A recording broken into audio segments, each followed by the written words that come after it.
You wake up each morning already feeling defeated by the day ahead, your mind racing with worries about deadlines, difficult people, and mounting pressures. The stress follows you from bed to breakfast, robbing you of peace before your day even begins, while others seem to face the same challenges with unshakable calm and focus. I am Marcus Aurelius, the philosopher emperor who maintained inner peace while ruling the most powerful empire in history and bearing the weight of millions of lives.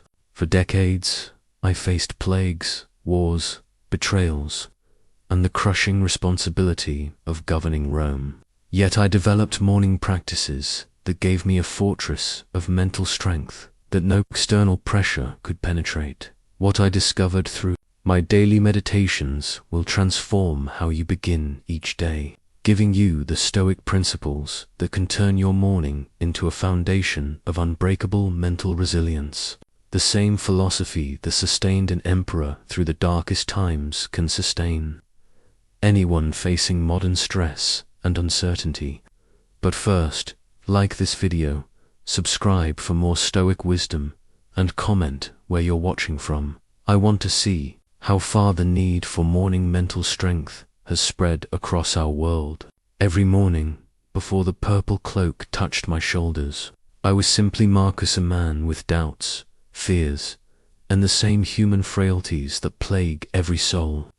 But the moment that imperial fabric settled upon me, I became responsible for the lives, deaths, prosperity, and suffering of 60 million people across the known world. You cannot imagine the weight that settles upon your mind when you realize that your decisions will echo through generations, that your morning mood could determine whether distant provinces live in peace or descend into chaos. I would stand before my bronze mirror each dawn, watching as servants approached with that magnificent purple cloth, and feel the familiar knot form in my stomach. This was not the burden of managing a team or meeting deadlines. This was the weight of an empire resting on one man's shoulders. The Germanic tribes pressed our northern borders, while plague ravaged our eastern provinces. Senators plotted in shadowed corners, while grain shortages threatened to spark riots in the streets below my palace. Every dawn brought reports of natural disasters, military defeats, economic troubles, and political intrigue that demanded immediate imperial attention. The purple cloak was not just a symbol of power, it was a daily reminder that I could never truly rest, never truly escape the crushing responsibility of Rome. Yet it was in those pre-dawn moments, before duty called and the world demanded answers, that I discovered the most crucial truth of my reign. External circumstances, no matter how overwhelming, could only touch me if I allowed them access to my inner citadel. The empire might crumble, enemies might advance, and senators might betray. But my mind remained my own domain. I chose to govern it with the same discipline I applied to governing Rome. This realization transformed my morning routine from a dreaded countdown to catastrophe into a sacred preparation for whatever the day might bring. I learned that mental strength was not about eliminating pressure, but about building the internal capacity to remain calm and clear-thinking, regardless of external chaos. Every emperor before me had faced similar burdens, but few had discovered that true imperial power begins with mastering the empire within yourself. When I was young, philosophy seemed like an intellectual luxury, something for men with too much time and too few real responsibilities. I studied the great thinkers because it was expected of a Roman nobleman, not because I believed their ideas could sustain me through the brutal realities of leadership. How wrong I was. My transformation began with Epictetus, a former slave whose wisdom proved more valuable than all the gold in the imperial treasury. This man, who had owned nothing and suffered everything, possessed an inner freedom that I, with all my wealth and power, desperately lacked. He taught me that we suffer, not from events themselves, but from our judgments about those events. At first, this seemed like clever wordplay. Then came the morning when everything changed. I remember the exact moment, a grey dawn, when news arrived that Germanic tribes had overrun 3 of our frontier settlements. Thousands dead, including women and children. My first instinct was rage, then despair, then the familiar spiral of overwhelming responsibility. But as I sat with this devastation, Epictetus's words echoed in my mind. You have power over your mind, not outside events. Realize this, and you will find strength. In that moment, I understood the difference between reacting and responding. The settlements were lost that was beyond my control. But how I processed this loss, how I channeled my energy toward solutions, rather than drowning in emotions, how I led Rome's response, these remained within my power. This was not about becoming cold or uncaring, but about directing my emotional energy where it could actually make a difference. I began rising before dawn to practice what Epictetus had taught me. Not grand philosophical discussions, but simple, practical exercises in mental discipline.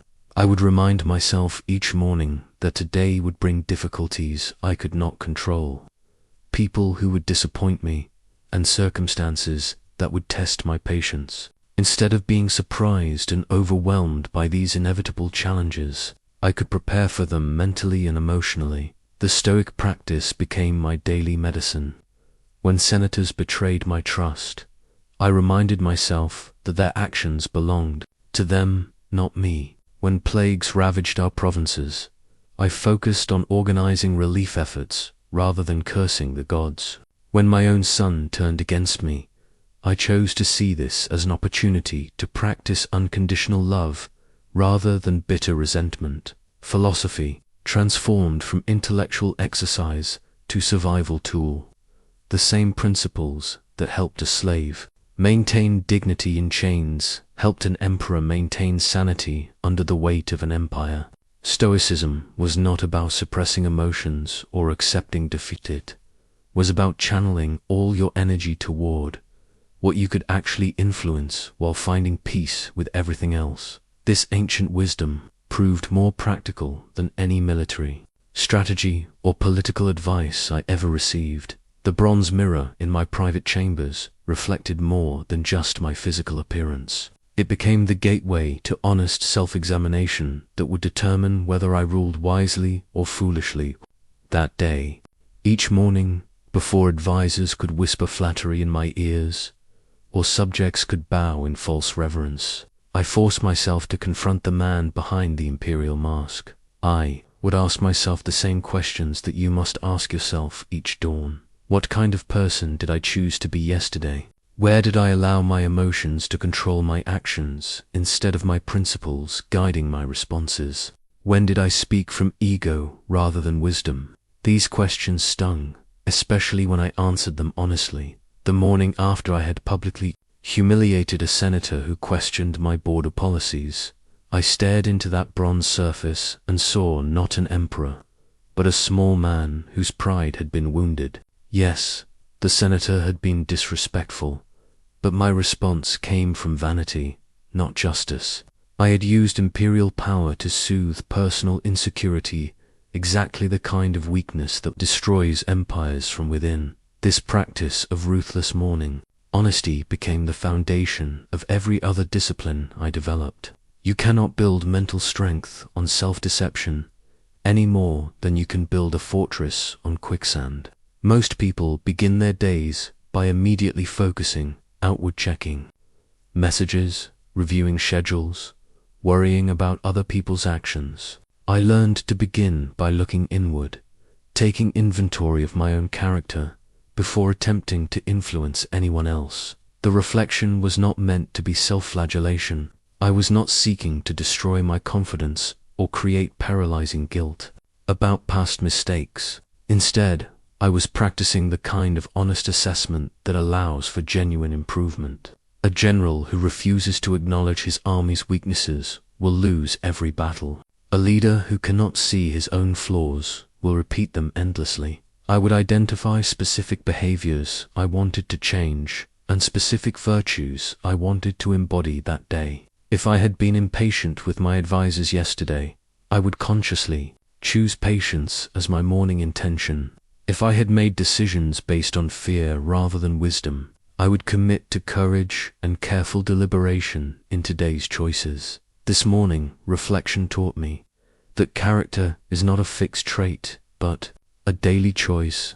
Each dawn offered a fresh opportunity to align my actions with my highest principles, regardless of how I had performed the day before. The man in the bronze mirror might have failed yesterday, but he could choose wisdom today. The practice evolved from uncomfortable confrontation to welcome conversation. I began to see the mirror as a trusted friend who would tell me difficult truths that everyone else was too afraid or too invested in pleasing me to share. This daily dose of reality kept me grounded when the intoxicating effects of absolute power threatened to corrupt my judgment. You do not need an empire to benefit from this practice. Whether you lead nations or simply lead your own life, morning reflection builds the self-awareness that transforms reactive people into intentional leaders of their own destiny. Before any great military campaign, I would study detailed maps, showing enemy positions, terrain challenges, and potential ambush points. This preparation was not pessimism, was practical wisdom that saved Roman lives and secured victory. I learned to apply this same strategic thinking to my daily mental preparation, anticipating the emotional and psychological battles that each day would inevitably bring each morning. I would remind myself, today I will meet with interference, ingratitude, insolence, disloyalty, ill will, and selfishness. This was not cynicism speaking, but experience. In 12 years of ruling Rome, I had never encountered a single day free from difficult people and challenging circumstances. Rather than being repeatedly surprised and overwhelmed by human nature, I chose to prepare for it mentally. I remember the morning before meeting with Avidius Cassius, my trusted general who had declared himself emperor, while false reports of my death spread through the eastern provinces. Everything in me wanted to respond with immediate vengeance. The betrayal cut deeper because I had genuinely respected this man. But my morning preparation had reminded me that disappointment and disloyalty were inevitable parts of leadership, not personal attacks on my character. This mental preparation allowed me to enter that confrontation from a place of calm strategy rather than wounded emotion. Instead of executing him immediately, which would have been my right and my first instinct, I was able to consider the broader implications. His rebellion had gained support because people genuinely believed I was dead. Killing him would only create a martyr and fuel future rebellions. My morning mental armor allowed me to respond with the calculated mercy that ultimately strengthened, rather than weakened my position. The key was learning to separate preparation from paranoia. I was not trying to become pessimistic or distrustful, but rather developing the emotional resilience to remain centered when difficulties arose. Just as a soldier practices combat maneuvers, not because he wants war, but because he wants to survive if war comes, I practiced mental responses to challenging situations before they actually occurred. I would visualize specific scenarios: the advisor who would try to manipulate me with flattery, the senator who would question my decisions publicly, the foreign ambassador who would test my patience with impossible demands. For each situation, I would mentally rehearse responding from principle rather than emotion, choosing wisdom over impulse, remaining calm rather than reactive. This practice transformed my relationship with difficulty. Instead of seeing challenging people and circumstances as unwelcome interruptions to my plans, I began to view them as opportunities to practice virtue. The irritating senator became my patience teacher. The manipulative advisor became my discernment instructor. The crisis that demanded immediate attention became my wisdom examination. You face your own daily adversaries, difficult colleagues, unexpected setbacks, people who disappoint you, circumstances that test your resolve. Mental preparation each morning builds the emotional armor that allows you to respond to these challenges from your highest self, rather than your most reactive instincts, turning every difficulty into an opportunity for strength. You might think that an emperor, surrounded by unimaginable wealth and power, would naturally feel grateful. In truth, abundance breeds its own form of spiritual poverty. When you can have anything you want, when people exist to fulfill your slightest wish, when your every word becomes law, you risk losing touch with the basic appreciation that makes life meaningful. I discovered this dangerous numbness early in my reign. The magnificent palaces became mere buildings. The elaborate feasts lost their flavor. The entertainment and luxury that others would die for became routine background noise. I was developing the emperor's disease-taking miracles for granted simply because they happened every day. This spiritual deadness terrified me more than any Germanic invasion.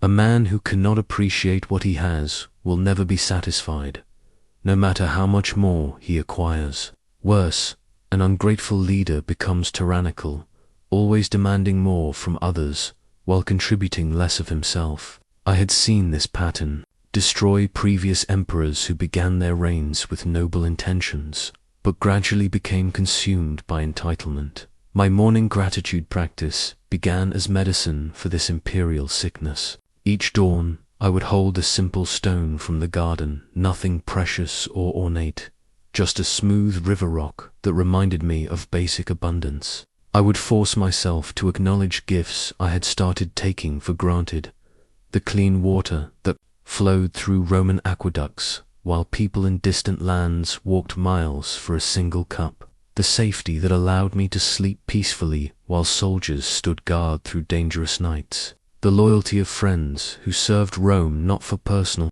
gain but from genuine commitment to our shared vision. This was not superficial, positive thinking or forced cheerfulness. Some mornings, especially during the plague years when death stalked every Roman street, gratitude felt impossible. How could I feel thankful when children were dying and families were destroyed? But I learned that gratitude during dark times was not about denying suffering. It was about maintaining perspective that allowed me to respond to crisis from strength rather than despair. I would acknowledge the privilege of being able to help during disasters, the honor of having people trust me with their fears and hopes, the profound responsibility of serving something greater than my own comfort. Even in Rome's darkest hours, I could find reasons for appreciation: the courage of physicians who risked their lives treating plague victims, the generosity of wealthy citizens who opened their homes to orphans, the resilience of common people who maintained hope despite devastating losses. Gratitude became my daily rebellion against the entitlement that corrupts leaders and the despair that paralyzes them. It reminded me that my position was not a burden to endure, but a gift to steward. Every morning appreciation session reconnected me with the profound privilege of serving the Roman people, transforming imperial duty from obligation into opportunity. The practice taught me that gratitude is not a feeling you wait to experience, it is a discipline you choose to practice. Whether you lead empires or simply lead your own life, morning gratitude builds the foundation of contentment that makes all other achievements meaningful. From my villa window, I could see the eternal mountains that had watched over countless emperors before me and would continue standing long after my name was forgotten. Those peaks taught me the most difficult lesson of leadership: the difference between what I could influence and what I must accept. This distinction would either liberate me or destroy me. There was no middle ground. As emperor, I possessed more power to change circumstances than perhaps any human in history. I could move armies, build cities, alter laws, and reshape the lives of millions with a single decree. This intoxicating ability to control external events became my greatest temptation and my most dangerous delusion. I spent the first years of my reign exhausting myself, trying to control everything, believing that enough effort and authority could bend any situation to my will. The plague that devastated Rome taught me otherwise. Despite all my power, all my resources, all my desperate attempts to command the invisible enemy that was killing my people. I remained utterly helpless against the disease that swept through our cities like wildfire. I could organize relief efforts, provide medical care, and maintain order, but I could not stop the dying, watching helplessly as the empire I loved suffered beyond my ability to fix, broke something inside me, and then rebuilt it stronger. In those dark mornings, when reports arrived of thousands more deaths, I would stare at those unchanging mountains and practice the hardest acceptance of my life. The plague would run its course, regardless of my imperial rage or desperate bargaining with the gods. My choice was not whether to accept this reality, but how quickly I could stop wasting energy fighting what could not be changed and redirect that energy toward what I could actually influence. I learned to identify the subtle difference between productive effort and futile struggling. I could not control whether people got sick, but I could control how Rome responded to sickness. I could not prevent senators from plotting against me, but I could control how I prepared for and responded to their schemes. I could not make my son love me, but I could control whether I continued loving him regardless of his choices. This morning, practice of radical acceptance was not passive resignation or giving up. It was the strategic wisdom of a general who recognizes which battles can be won and which ones will only drain his forces. Every morning, I would mentally sort my concerns into two categories: circumstances I could influence through wise action, and circumstances I must accept while maintaining inner peace. The mountains taught me that true strength comes not from forcing your will upon the world, but from aligning your actions with reality while maintaining serenity about everything beyond your control. This acceptance freed enormous energy that I had been wasting on impossible battles, allowing me to focus completely on the areas where imperial action could actually make a difference. You face your own unchangeable mountains every day, learning to accept what cannot be altered while pouring your energy into what you can influence is the foundation of both effective action and lasting peace. Roman military engineers understood that the strongest fortresses were not built outward to keep enemies at bay, but inward to create an unbreachable sanctuary where defenders could retreat and regroup regardless of external circumstances. Studying their architectural blueprints taught me that the human mind requires the same defensive structure, an inner citadel that remains secure no matter what storms rage outside. I needed this mental fortress more than any physical protection Rome could provide. External threats to an emperor are obvious and can be defended against with armies and bodyguards, but the internal attacks, self-doubt, overwhelming responsibility, the pressure of constant judgment, the isolation that comes with absolute power, these required different defenses entirely. The inner citadel was not about avoiding life's difficulties or numbing myself to pain and pressure. Instead, it was about creating an internal space of calm clarity that could not be disturbed by external chaos. When senators criticized my policies, when barbarians threatened our borders, when plague devastated our cities, when my own family disappointed me, I could retreat to this mental sanctuary and remember who I was beneath all the external circumstances. Building this fortress required daily morning construction, just as Roman engineers laid stone upon stone to create physical walls. I had to lay principle upon principle to create mental boundaries. Each morning, I would remind myself of fundamental truths that no external event could change. My character was determined by my choices, not by other people's actions. My worth came from virtue, not from success or failure. My peace depended on my response to events, not on the events themselves. The citadel became my refuge during the worst crisis of my reign when my trusted general, Avidius Cassius, declared himself emperor. The betrayal felt personal and devastating. This man had been like a brother to me, and his rebellion threatened not just my throne but everything I had worked to build for Rome. My first instinct was to respond with hurt and rage, to make decisions based on wounded pride and the need for immediate vengeance. Instead, I retreated to my inner fortress. Within that mental sanctuary, removed from the emotional storm surrounding the betrayal, I could think clearly about what response would actually serve Rome's interests rather than my injured ego. The citadel protected my judgment from being corrupted by the natural human emotions that could have led to destructive decisions. I realized that Cassius had acted on false reports of my death. His rebellion was not motivated by ambition, but by genuine concern for Rome's stability. From within my inner fortress, I could see that mercy would be more powerful than vengeance, that forgiveness would strengthen my position more than punishment. When Cassius was killed by his own officers before I could pardon him, I mourned not just his death, but the lost opportunity to demonstrate the kind of leadership that transcends personal injury. The inner citadel taught me that true invincibility comes not from being untouchable, but from being unshakable. External circumstances will always be beyond our complete control, but our internal response to those circumstances remains our sovereign territory.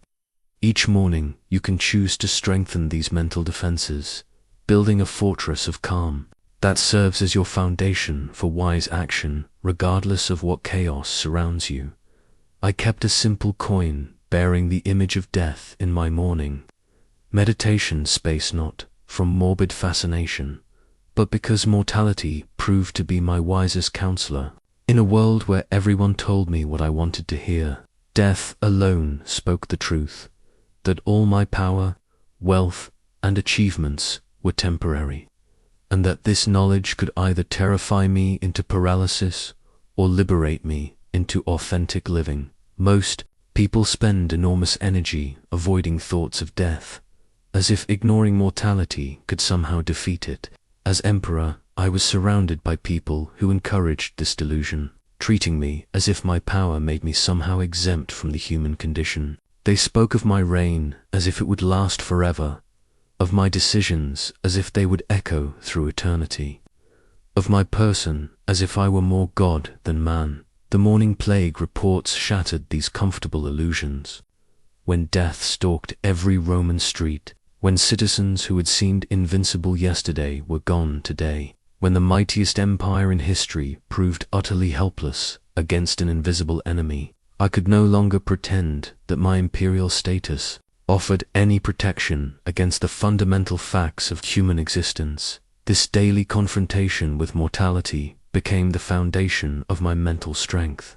Each morning, I would remind myself that this day might be my last, not to create anxiety, but to generate urgency about what truly mattered. If I had only today to live, would I waste it on petty grievances with senators? Would I spend precious hours worrying about critics or focusing on genuine service? Would I allow pride to prevent me from expressing love for my family or gratitude?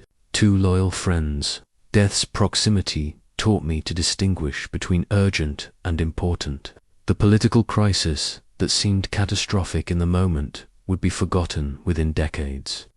The personal insult that wounded my pride would matter too. No one after I was gone, but the character I developed, the example I set, the principles I demonstrated under pressure, these would outlive any empire and influence generations I would never meet. I learned to use mortality as a filter for decision-making. When facing difficult choices, I would ask, how will I judge this decision when I am on my deathbed? Will I be proud of choosing courage or regret choosing comfort? Will I be satisfied with seeking truth or ashamed of choosing convenience? This perspective cut through the noise of immediate pressures and revealed what my deeper self actually valued. The practice was not about becoming reckless or fatalistic. Rather, death awareness generated a precious sense of proportion that protected me from the trivial anxieties that consume so much human energy. Knowing that my time was limited made every day more valuable, every relationship more precious, every opportunity to serve more meaningful. During the darkest plague years, when death surrounded me daily, I discovered that accepting mortality was not depressing but liberating. The emperor, who remembered he was mortal, could make decisions based on principle rather than self-preservation, could take necessary risks without being paralyzed by fear of consequences, could love deeply without being destroyed by inevitable loss. Each morning, confrontation with death reminded me that while I could not control how long I would live, I maintained complete authority over how well I would live.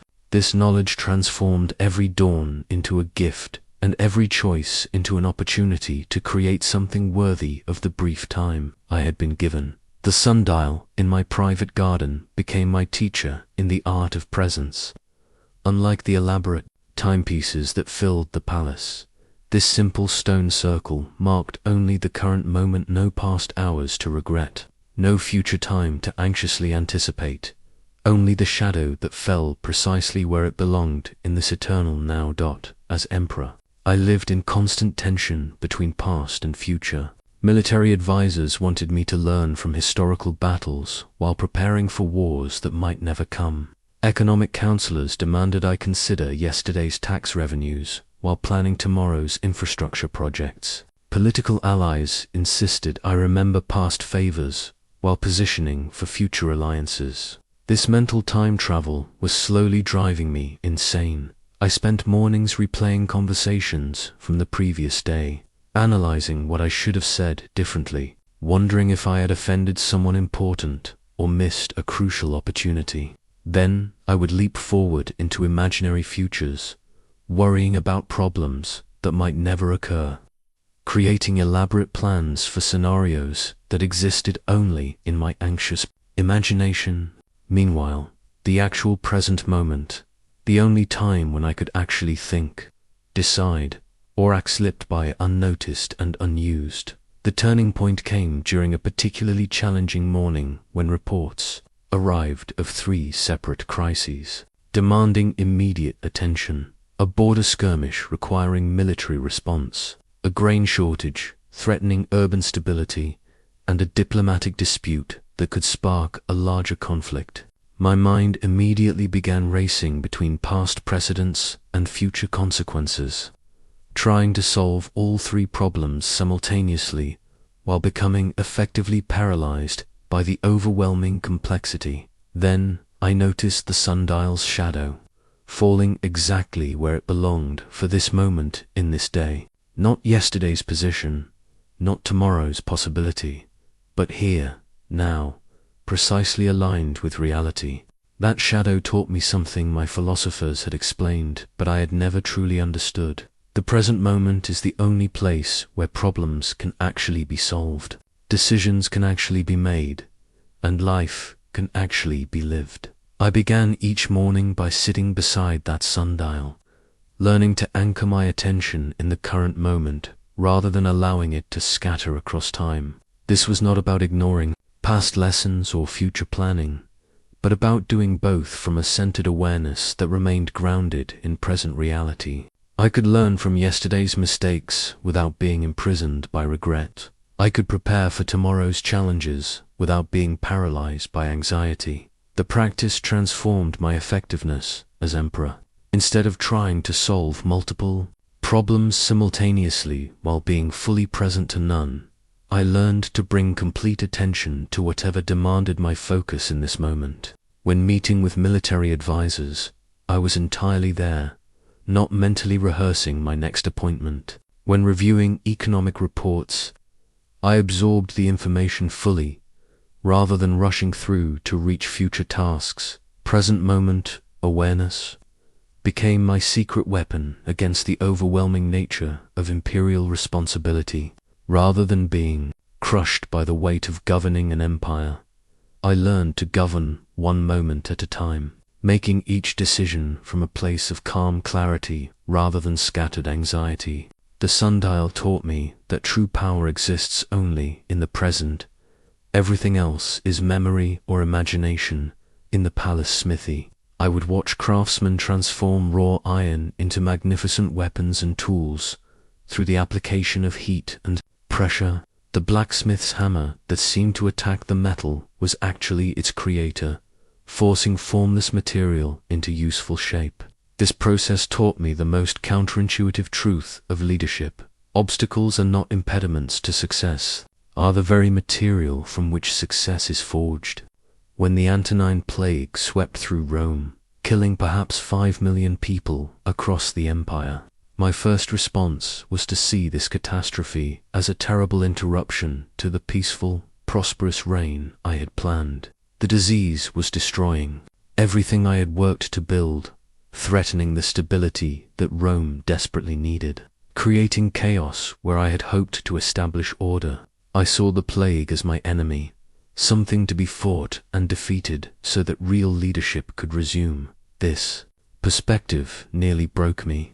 Fighting against unchangeable circumstances consumed enormous energy while producing no results. I was trying to hammer the plague into submission like an incompetent blacksmith who attacks his material instead of working with it. The harder I fought against reality, the more exhausted and ineffective I became, until I finally understood that the obstacle was not separate from my leadership development. It was the very means through which that development would occur. I began to approach the plague as raw material rather than enemy. What if this catastrophe was not preventing me from becoming a great emperor, but was actually the experience that would create greatness? What if the qualities Rome needed most, resilience, compassion, decisive action under pressure, the ability to maintain hope during darkness, could only be developed through exactly this kind of crisis? This shift in perspective transformed everything. Instead of asking, why is this happening to me, I began asking, how can I use this to serve Rome more effectively? The plague became my teacher in crisis management, forcing me to develop systems for rapid response, efficient resource allocation, and clear communication during chaos. The suffering I witnessed daily taught me compassion that no philosophy book could have provided. The responsibility of leading during catastrophe developed decision-making abilities that peacetime never would have demanded. I learned to see every obstacle as containing the seeds of its own solution. The military rebellions that threatened my reign taught me about loyalty and the importance of clear communication with distant commanders. The economic pressures created by constant warfare forced innovations in resource management that strengthened the empire long-term. Even personal betrayals, painful as they were, taught me discernment and the difference between trust and naivety. This morning practice of reframing obstacles became central to my mental strength, rather than waking up dreading the day's inevitable difficulties. I began anticipating them as opportunities to practice virtue and develop capabilities I didn't yet possess. The senator who would challenge my policies was offering me a chance to practice patience and persuasion. The crisis that demanded immediate attention was providing material for developing wisdom under pressure. The impediment became the way forward, transforming every challenge from a threat to be avoided into raw material for personal and professional development. The ceremonial breathing bowl in my chambers seemed like mere decoration to visiting dignitaries, but it served as my daily training ground for the most critical skill of leadership, governing my own emotional responses before attempting to govern anything else. The simple ritual of mindful breathing each morning taught me the difference between experiencing emotions and being controlled by them. Imperial life generated emotional storms that could destroy judgment if left unchecked. When news arrived that Germanic tribes had broken our peace treaty and massacred an entire Roman settlement, my immediate response was volcanic rage. The betrayal felt personal. The loss of innocent lives demanded vengeance, and every instinct screamed for immediate retaliation. In that moment, I was not an emperor guided by wisdom. I was a wounded animal driven by fury. I had learned through painful experience that decisions made from the peak of emotional intensity were almost always wrong. The senator I had publicly humiliated in a moment of wounded pride, became a lifelong enemy who caused far more damage than his original criticism ever could have. The harsh punishment I had imposed on a city during a fit of frustration created resentment that festered. For years, my emotions, left unregulated, were making me a worse leader and a less effective emperor. The breathing practice became my daily training in emotional separation, not the suppression of feelings. Emotions carried important information and motivated necessary action, but the ability to observe them without being overwhelmed by them. Each morning, I would sit with my breathing bowl and practice experiencing anger without becoming angry, feeling fear without being afraid, acknowledging sadness without drowning in grief. I learned to see emotions as weather patterns moving through my internal landscape. Rage was like a thunderstorm, powerful, attention-demanding, but ultimately temporary. If I could remain centered while it passed through me, I could access the useful information it carried. Something important was being threatened without being destroyed by its intensity. Fear was like fog. It obscured clear vision temporarily, but patience would allow it to lift and reveal the actual terrain I needed to navigate. The morning breathing sessions taught me to create space between stimulus and response. When that massacre report arrived, instead of immediately calling for war councils and revenge planning, I spent time with my breathing bowl, allowing the initial emotional intensity to move through me without making any decisions. This practice revealed layers beneath the surface: anger, grief for the innocent dead, concern for border security, worry about appearing weak to other potential enemies, and yes, some personal rage at being betrayed. With emotional clarity, I could address each layer appropriately. Grief motivated a memorial ceremony that honored the dead and comforted their families. Security concerns led to strategic border reinforcements that prevented future attacks. Political considerations guided a measured response that demonstrated strength without appearing reckless. The rage, acknowledged but not acted upon impulsively, transformed into determined resolve to protect other Roman settlements. This emotional regulation was not about becoming cold or unfeeling. During the plague years, I wept privately for the suffering of my people, but I did not allow grief to prevent decisive action. I felt fear when facing military crises, but I did not let anxiety paralyze strategic thinking. I experienced anger at injustice, but I channeled it into systematic reforms rather than impulsive reactions. The breathing bowl taught me that emotional mastery is the foundation of all other leadership skills, transforming reactive rulers into responsive leaders who serve from wisdom rather than impulse. The imperial scales of justice that adorned my private study represented more than legal authority. They symbolized the delicate balance between committed action and detached acceptance. That became the cornerstone of my mental resilience. Each morning, I would contemplate this balance while preparing for a day of decisions whose outcomes would extend far beyond my ability to control or predict. Early in my reign, I exhausted myself trying to guarantee successful results from every imperial decision. I would lose sleep worrying whether new policies would achieve their intended effects, whether military strategies would unfold as planned, whether diplomatic initiatives would produce desired outcomes. This attachment to results created a constant state of anxiety that clouded my judgment and made effective leadership nearly impossible. The crisis that taught me this lesson came during the negotiations to end the war with the Marcomanni. I had invested months in crafting what I believed was a brilliant peace treaty that would secure our borders while allowing Germanic tribes to maintain their dignity. I was so attached to this particular solution that I ignored intelligence reports suggesting the tribes were planning to break any agreement regardless of its terms. When they violated the treaty within weeks of signing it, I felt personally devastated.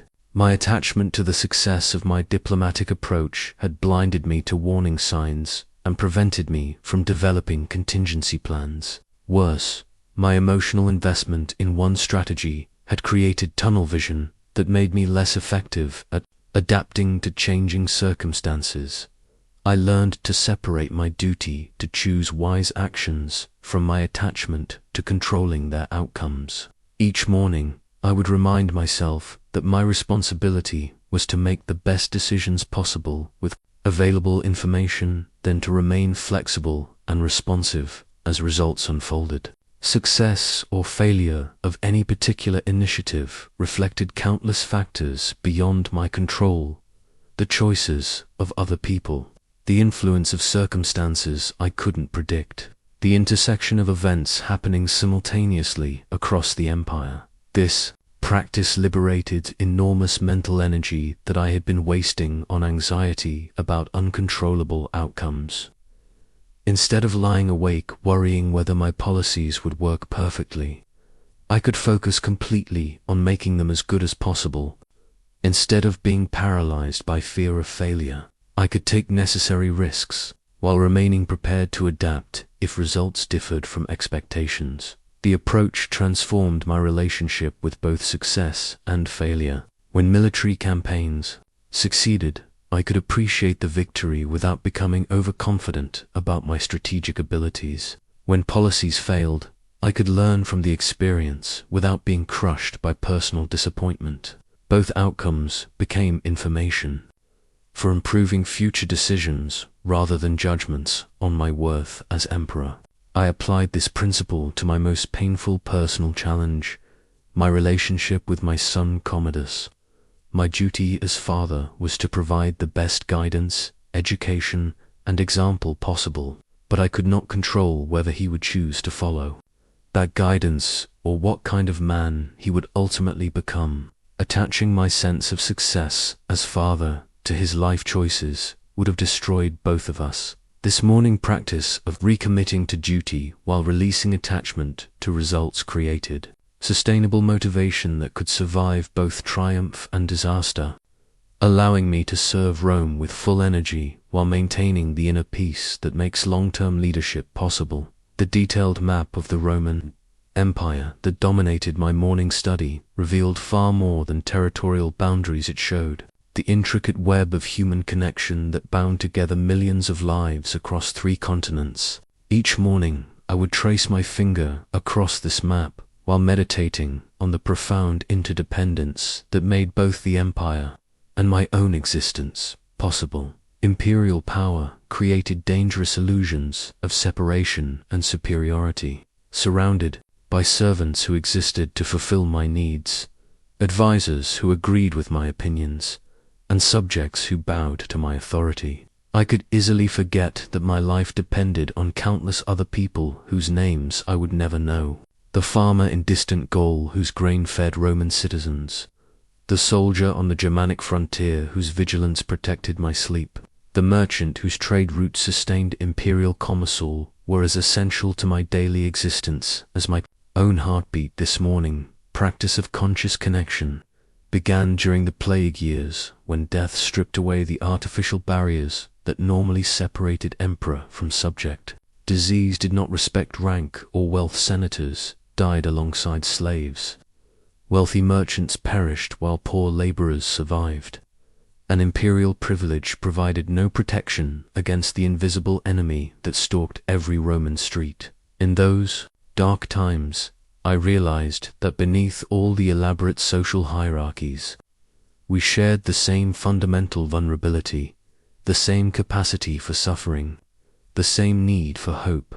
I would study reports from across the empire not just as administrative information, but as windows into the lives of people whose experiences differed from mine in circumstance but not in essence. The mother in Alexandria, grieving her child's death during the plague, felt the same heartbreaking loss that any parent would feel. The soldier writing home from the German frontier experienced the same loneliness and fear that touched every human separated from loved ones. The merchant worried about his business with the same anxiety that plagued anyone facing uncertainty about the future. This recognition of shared humanity transformed my understanding of leadership from commanding subjects to serving fellow human beings. Every policy decision affected real people with dreams, fears, families, and hopes. The tax increase that seemed reasonable from an imperial perspective meant a father somewhere might struggle to feed his children. The military campaign that appeared strategically necessary would send young men to possible death, creating widows and orphans whose grief was as real as any I had ever experienced.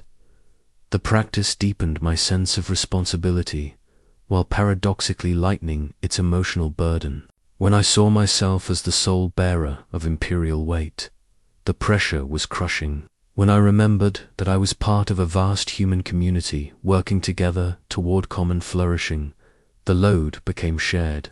I was not alone in caring about Rome's future. Millions of people across the empire wanted peace, prosperity, and justice as much as I did.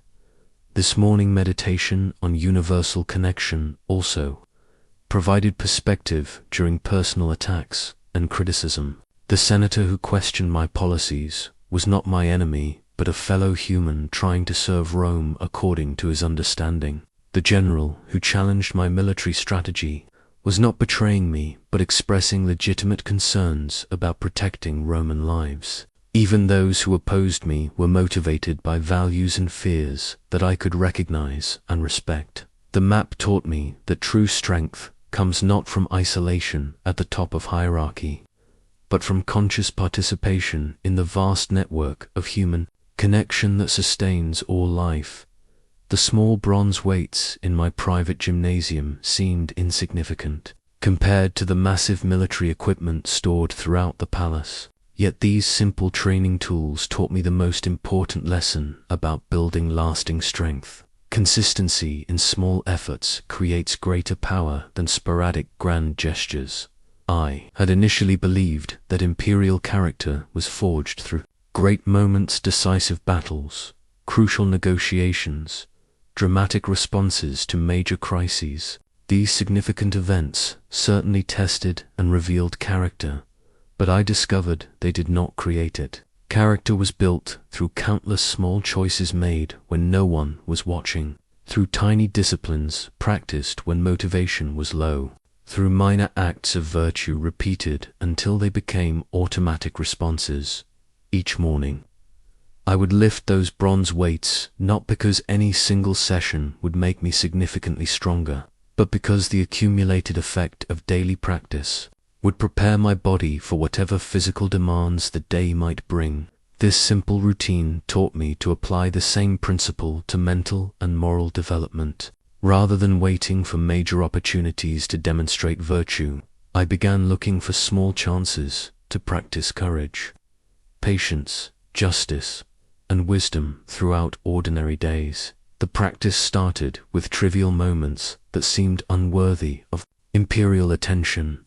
When a servant dropped a valuable vase, instead of showing irritation, I chose to respond with understanding. When an advisor interrupted me with urgent but ultimately minor concerns, instead of demonstrating my importance through impatience, I practiced calm attention. When correspondence contained criticism that stung my pride, instead of dictating harsh responses, I took time to consider whether the feedback contained useful truth. These micro-moments of virtue seemed insignificant in isolation, but their cumulative effect was profound. By training myself to respond wisely to small provocations, I developed the automatic reflexes that served me well during major crises. When Avidius Cassius declared himself emperor, my first instinct was not rage or panic, but the same calm consideration I had been practicing daily with minor annoyances. The muscle memory of choosing wisdom over impulse had been strengthened through thousands of small repetitions. I applied this principle to every aspect of leadership development. Instead of waiting for major opportunities to demonstrate generosity, I practiced small acts of kindness with palace staff. Rather than reserving truthfulness for important speeches, I committed to honesty in casual conversations. Instead of showing courage only during military campaigns, I chose to speak difficult truths During comfortable meetings with advisors, the bronze weights also taught me that resistance creates strength. Just as muscles grow stronger by working against weight, character develops by working against natural impulses toward comfort and convenience. The small daily choice to rise early for meditation built discipline that supported larger choices to face difficult responsibilities. The minor practice of listening patiently to boring reports developed attention that proved crucial during complex negotiations. This understanding transformed my relationship with daily routine from tedious obligation to strength-building opportunity. Every ordinary interaction became a chance to practice the virtues that major challenges would later demand. Every small choice either reinforced positive patterns or weakened them. There were no neutral moments. The most powerful realization was that these small acts were available to everyone, regardless of circumstances. You do not need imperial authority to practice patience, wisdom, or courage in daily interactions. The same micro-disciplines that built imperial character can build the resilience that transforms ordinary people into extraordinary leaders of their own lives.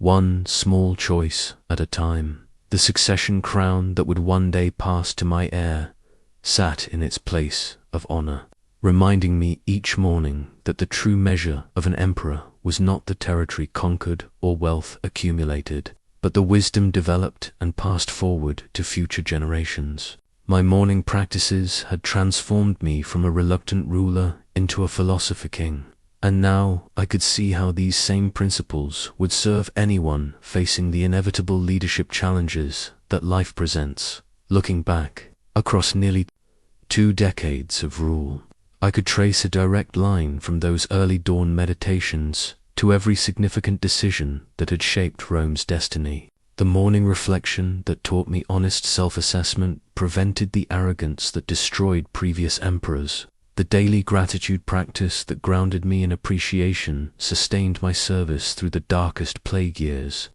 The acceptance of what could not be changed allowed me to channel energy toward solutions rather than waste it fighting unchangeable circumstances. Most importantly, the morning preparation for daily adversaries had transformed my relationship with difficulty itself. Instead of being surprised and overwhelmed by challenges, I had learned to anticipate them as opportunities to practice virtue. The rebellious general became my teacher in mercy and strategic thinking. The devastating plague became my instructor in crisis leadership and compassion for suffering. The criticism that once wounded my pride became valuable feedback for improving imperial policies. These practices had prepared me for challenges I could never have imagined when I first reluctantly accepted the purple cloak. When historians examine my reign, they will note the military campaigns, the legal reforms, the architectural projects, and the diplomatic achievements. But I know that these external accomplishments were merely the visible results of internal disciplines developed one morning at a time. The morning meditation that connected me to universal human experience prevented the isolation that makes leaders cruel and detached. Daily emotional regulation allowed me to respond to crises from wisdom rather than react from wounded feelings. The practice of duty without attachment to results sustained motivation through both triumphs and failures.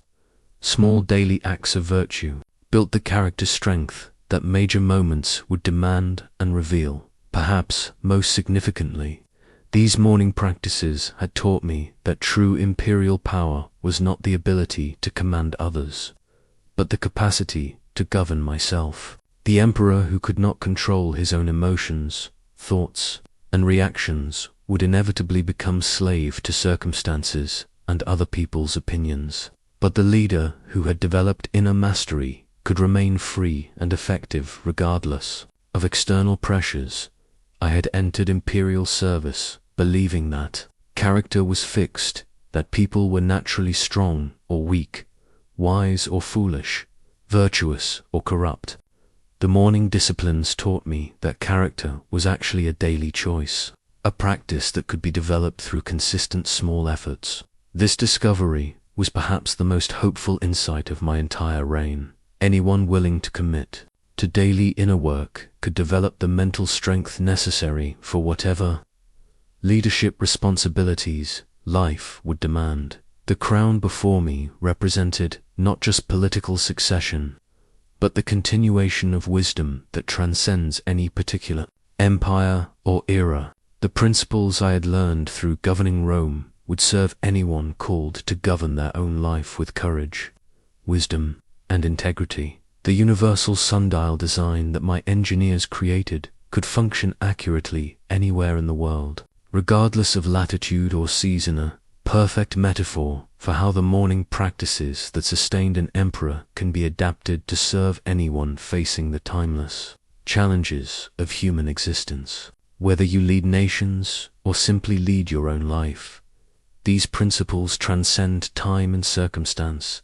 because they address the fundamental nature of mental strength itself. Begin each morning with the practice of honest reflection, but adapt it to your own circumstances. You do not need a bronze mirror or imperial chambers.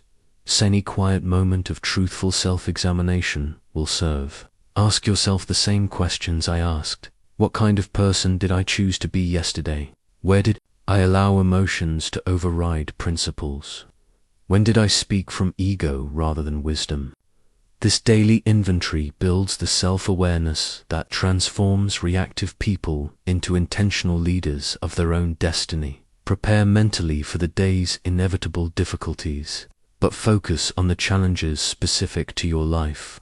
Instead of preparing for senatorial betrayal or barbarian invasions, anticipate the difficult colleague who will test your patience, the unexpected crisis that will demand calm decision-making, the criticism that will tempt you toward defensive reactions. This mental preparation builds emotional armor that allows you to respond from your highest self rather than your most reactive impulses. Practice morning gratitude, but ground it in your actual circumstances. You may not rule an empire, but you participate in the same miraculous web of human cooperation that makes modern life possible. The farmers who grow your food, the workers who maintain your infrastructure, the scientists who develop your technology, the teachers who educated you all, represent the same interdependence that sustained Rome. Daily appreciation for this abundance builds the contentment that makes achievement meaningful rather than addictive. Accept what cannot be changed while focusing energy on what you can influence. You cannot control whether you get promoted, but you can control the quality of your work. You cannot force others to appreciate your efforts, but you can ensure those efforts align with your values. You cannot prevent setbacks and disappointments, but you can choose how you respond to them. This distinction between influence and control liberates enormous energy for effective action. Build your inner citadel through daily practices adapted to modern life. Instead of imperial meditation chambers, create whatever quiet space allows for morning reflection. Instead of ceremonial breathing bowls, develop simple mindfulness techniques that center your attention. Instead of philosophical scrolls, study wisdom from whatever sources speak to your situation. The form matters less than the consistent practice of strengthening inner defenses against external chaos. Transform obstacles into opportunities by reframing challenges as character building material. The job loss becomes training in resilience and adaptability. The difficult relationship becomes practice in patience and communication skills. The health crisis becomes education in courage and acceptance. The financial pressure becomes instruction in resourcefulness and priority setting. Every difficulty contains the seeds of strength if approached with the right perspective. Most importantly, remember that these practices work through consistency, not intensity. 5 minutes of daily reflection builds more strength than occasional hour-long meditation sessions. Small acts of virtue repeated consistently create greater character development than dramatic gestures performed sporadically. The emperor's crown was earned through thousands of small morning choices, not through single moments of greatness. as the first light of dawn touches the horizon. It carries the same promise that greeted me each morning as emperor: the opportunity to begin again, to choose wisdom over impulse, to build strength rather than surrender to weakness. This moment of transition from darkness to light represents the eternal choice that faces every human being. Will you be shaped by circumstances, or will you shape yourself through conscious daily practice? I have shared with you the morning disciplines that transformed a reluctant philosopher into an emperor capable of leading Rome through its darkest challenges. These practices are reflection, mental preparation, grateful appreciation, acceptance of the unchangeable, inner fortress building, obstacle transformation, emotional regulation, duty without attachment, universal connection, and small, consistent efforts form the foundation of whatever wisdom I developed during my reign. But knowledge without application remains merely intellectual entertainment. The scroll containing the finest military strategy is worthless if the general never implements its teachings on the battlefield. The most profound philosophical insights provide no benefit if they remain confined to academic discussion rather than lived experience. You now possess the same principles that sustained me through plague, war, betrayal, and the crushing weight of imperial responsibility. But only daily practice will transform this information into personal transformation. Tomorrow morning, you will face the same choice I faced every dawn. Will you begin the day by immediately focusing outward on demands and pressures, or will you invest the first moments in building the inner strength that makes everything else possible? Will you allow circumstances to determine your emotional state, or will you choose to respond from principles you have consciously developed? Will you see difficulties as unwelcome interruptions, or as opportunities to practice the virtues that challenging times demand? The morning practices I have described require no special equipment, no imperial authority, no perfect circumstances. They demand only the willingness to begin where you are with what you have, making small, consistent choices that compound over time into significant character development. The same principles that governed an empire can govern a life, transforming ordinary people into extraordinary leaders of their own destiny. I spent my mornings preparing to lead 60 million Romans, but you need only prepare to lead one person, effectively yourself. Yet this self-leadership is the foundation of all other influence. The parent who has developed emotional regulation can guide children with patience rather than reactivity. The employee who practices morning reflection brings intentionality rather than confusion to workplace challenges. The friend who builds inner strength can offer support from abundance rather than need. Remember that transformation is not a destination but a daily choice. I never achieved perfect wisdom or complete mental strength, simply committed to beginning again each morning, regardless of yesterday's failures or tomorrow's uncertainties. Some mornings I felt motivated and clear, others brought confusion and resistance. But I returned to these practices not because they were easy, but because they worked. The light that breaks across your horizon tomorrow carries the same transformative potential that sustained emperors and can sustain anyone willing to embrace the discipline of daily growth. You hold in your mind the keys to mental strength that no external circumstance can diminish. The choice to use them begins with tomorrow's dawn and the day after that. And every morning that follows. Rise with the sun. Embrace the practices that build unshakable inner strength, and discover what becomes possible when you lead your life from wisdom rather than drift through it at the mercy of circumstances. Your empire awaits.